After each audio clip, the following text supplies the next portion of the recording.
Fenomena yang sangat ramai yang berhubungan dengan Bali memang luar biasa menurut saya. Luar biasanya kenapa? Itu tidak biasa disampaikan oleh masyarakat Bali pada umumnya. Saya pernah tinggal di Bali dan orang Bali itu yang pertama dia sangat bangga dengan Jawa. Bagaimana orang Bali sering bercerita keturunan Majapahit, keturunan Ronggolawe, keturunan dari kerajaan di Kediri. Jadi orang Bali itu umumnya bangga dengan Jawa.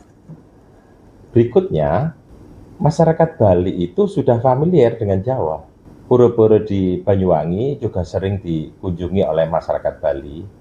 Kemudian masyarakat Bali itu juga mengunjungi pura yang sangat besar yang ada di Senduro, di Lumajang, itu juga menjadi destinasi kunjungan masyarakat Bali secara religius. Sehingga memang tidak umum ketika masyarakat Bali kok begitu. Orang Bali itu sangat baik dengan Jawa. Termasuk dalam sejarah bagaimana hubungan I Gusti Jelantik itu sangat dekat dengan Mangkunegoro ke-7. Bahkan Mangkunegoro itu pernah membela ketika Belanda mempreser kerajaan yang ada di Karangasem, yang membela itu adalah Mangkunegoro yang dari Jawa itu. Bahkan kerajaan-kerajaan di Bali itu memiliki masyarakat-masyarakat yang berbeda etnis dan berbeda agama dengan kerajaan itu. Misalkan kita tahu ada Pamecutan, kita tahu ada Pegayaman, itu masyarakatnya agamanya berbeda dan etnisnya berbeda, umumnya Jawa. Bahkan ketika di Pegayaman itu mulutan saja, itu rajanya datang.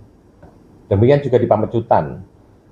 Itu juga demikian luar biasa, tentara-tentaranya dulu, prajurit-prajuritnya mendukung kerajaan yang agamanya beda, etnisnya beda. Bahkan ketika ada salah satu raja yang meninggal, itu mempersembahkan tarian rodat, yang itu jelas agamanya beda, budayanya beda. Maka memang tidak wajar sehingga orang kok kaget. Orang Bali itu biasanya nggak seperti itu.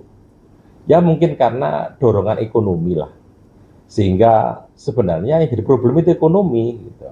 Sehingga memang tidak wajar. Tapi apapun yang terjadi, tokoh-tokoh di Bali itu harus menyadarkan kepada seseorang yang kemudian menistakan etnis yang lain. Itu sudah tidak zamannya lagi, Kak.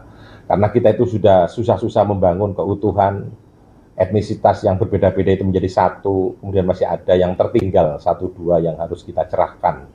Jadi tokoh masyarakat Bali harus mencerdaskan, tidak usah kemudian beralih di macam-macam. Kita tahu bahwa orang Bali juga banyak yang ada di Jawa. Dan bahkan kita tahu mahasiswa-mahasiswa Bali yang kuliah di Jogja misalkan, Sultan itu juga memuliakan mahasiswa-mahasiswa yang dari Bali.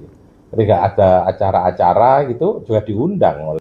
Dan itu menunjukkan bahwa tugas kita untuk terus membangun kebersamaan, memahami etnis yang lain, tidak menganggap etnis yang lain itu adalah pengganggu, itu masih harus terus dilaksanakan demi keutuhan negara Republik Indonesia tercinta.